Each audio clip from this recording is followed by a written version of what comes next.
Astrologer Kapil Mishra में आपका बहुत बहुत स्वागत है। आज हम बताने वाले हैं आपको कि वो कौन सी 4 राशियां हैं जिनके विवाह के योग फरवरी और मार्च में बहुत ही खास रहने वाले हैं और इस वर्ष 2022 में उनके विवाह होकर ही रहेंगे। यह समझ लीजिए कि बहुत श्रेष्ठ योग बन रहे हैं, उसे कोई रोक नहीं सकता। केवल 4 राशियां ऐसी हैं जिनके विवाह कोई रोक नहीं सकता। यदि उनका समय विवाह का है तो उनके विवाह को कोई किसी कारण से रोक नहीं सकते। बस कर्म आप अवश्य ही श्रेष्ठ करने की आवश्यकता है। तो अब मैं आपको बता रहा हूं, सबसे पहले आप गोचर को देखिए। गोचर में जैसा कि आप देख रहे हैं कि इस समय कुछ स्थितियों में स्थिति बहुत ही श्रेष्ठ बन रही है। क्यों बन रही है? तो गोचर में सिंह राशि जरूर लिखी हुई है, परंतु मैं आपको बता दूं कि गुरु जहां पर बैठता है वहां से वो सप्तम दृष्टि देता है। सप्तम दृष्टि गुरु की सिंह राशि पर पड़ रही है, जिसके चलते सिंह राशि के जातकों के विवाह अटल हैं, उन्हें कोई नहीं रोक सकता। लेकिन सिंह राशि के जातकों को कुछ करने की आवश्यकता है, वह भी मैं बता रहा हूं आपको। वीडियो के अंत में कुछ उपाय भी आपको बताऊंगा, तो उन्हें भी देखना ना भूलिए। वीडियो को स्किप मत करना। अब मैं बताने वाला हूं कि कौन सी वो दूसरी राशि है जिसके विवाह के योग बहुत ही श्रेष्ठ रहने वाले हैं इस वर्ष में 2022 में। मित्रों, खास फरवरी और मार्च में तो रहने ही वाले हैं, परंतु इस वर्ष 2022 में क्योंकि गुरु एक राशि पर एक वर्ष तक निर्विघ्नता पूर्वक चलता है। अगर आपने थोड़ा बहुत ज्योतिष का ज्ञान होगा तो आप ये जानते होंगे कि गुरु जब परिवर्तित होता है तभी हमारा संवत्सर भी परिवर्तित होता है, तभी हमारे बहुत से कार्य होते हैं। और इसी के सिद्धांत के अनुसार मैं आपको बताने वाला हूं कि गुरु आपके लिए विवाह के योग कैसे बनाने वाला है।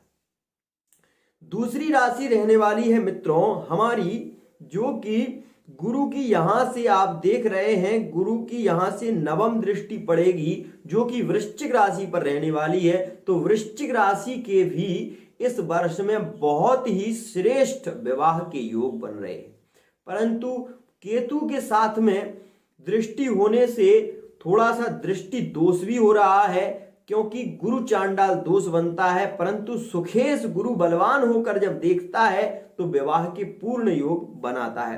तो आपको उसका भी उपाय बताने वाला हूं, वीडियो के अंत में बने रहिए।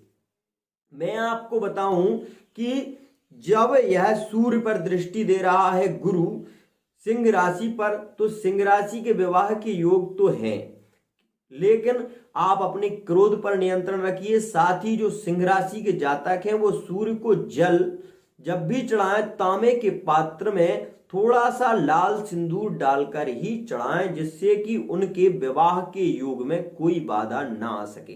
दूसरी, यह अपनी नवम दृष्टि से वृश्चिक राशि को देख रहे हैं, तो वृश्चिक राशि वालों को भी ये ध्यान रखने की आवश्यकता बहुत रहेगी कि वो अपनी माता से झगड़ा ना करें और साथ ही साथ अपने परिवार में मेल प्रेम भाव बनाकर रखें। नहीं तो उनके विवाह के लिए सबसे ज्यादा बाधा अगर उत्पन्न कोई होगा तो वो उनका मामा हो सकता है और वह उनके परिवार के चाचा ताऊ इत्यादि हो सकते हैं। तो ये बात भी ध्यान रखिए। दूसरी बात मैं बताऊं, गुरु की आपको पंचम दृष्टि दिखाई दे रही होगी, जो कि पंचम दृष्टि से गुरु मिथुन राशि को देख रहा है, जो कि लाभ भाव में है। मिथुन राशि के विवाह के पूर्ण योग बन रहे हैं और इसमें आपको कोई उपाय विशेष करने की आवश्यकता नहीं है, परंतु हाँ, एक बात ध्यान रखिए कि आप गणेश जी का पूजन यदि करें तो आपके लिए बहुत ही श्रेष्ठ रहने वाला है। गणेश जी को दूर्वा अर्पित करिए, आपका विवाह इस वर्ष कोई नहीं रोक सकता, विवाह होकर ही रहेगा। अब मैं बता दूं कि वो चौथी राशि कौन सी है जिसके विवाह के योग इस वर्ष बहुत ही श्रेष्ठ बन रहे हैं और उसे भी कोई नहीं रोक सकता, क्योंकि गुरु कुंभ राशि में बैठा हुआ है। तो कुंभ राशि के विवाह के योग भी बहुत अधिक मात्रा में बना रहा है और इसे भी कोई नहीं रोक सकता, ये भी ध्यान रखना।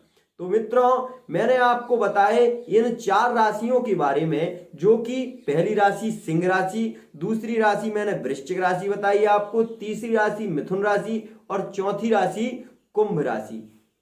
इन 4 राशियों के विवाह के योग इतने योग खास हैं कि इनको कोई रोकने वाला है नहीं। क्यों? अब आप पूछेंगे कि महाराज आप ऐसा योग क्यों बता रहे हैं, ऐसा तो हो नहीं सकता कि विवाह ना हो।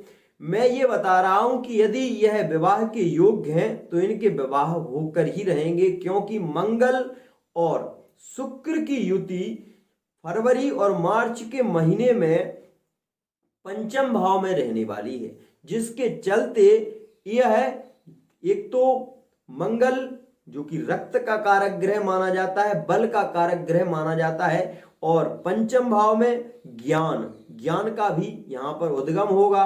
दूसरी यहां पर राशि किसकी है मौजूद, तो गुरु की। तो गुरु क्या देंगे, गुरु विवाह देंगे, गुरु ज्ञान देंगे, गुरु संतान देंगे, ये सारी चीजें गुरु देंगे। साथ ही शुक्र बैठा हुआ है, तो शुक्र क्या करता है, शुक्र विवाह कराता है।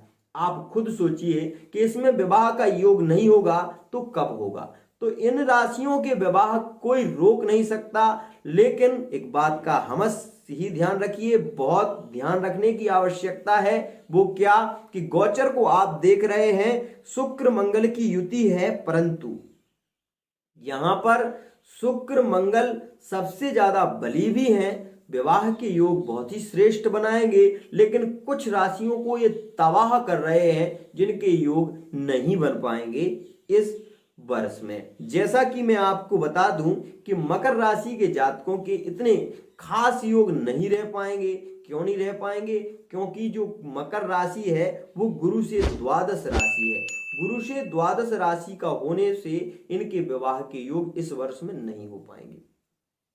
गुरु से चतुर्थेश में जो राशि पड़ने वाली है वो वृष राशि है, तो वृष राशि के भी इस वर्ष इतने खास विवाह के योग नहीं रह पाएंगे, ये बात भी ध्यान रखिए। साथ ही मैं आपको बता दूं यहां से, और एक स्थिति और बता रहा हूं कि यहां से कन्या राशि के जातकों के भी इस वर्ष विवाह के योग इतने खास नहीं रहने वाले, ये बात भी ध्यान रखिए। साथ ही एक बात और मैं आपको बताऊं कि इन राशियों के विवाह के योग नहीं बन रहे हैं, वो उपाय करें, उपाय से उनके विवाह अवश्य ही होंगे। आज के लिए इतना ही। इसी के साथ वाणी को विराम। जय जय।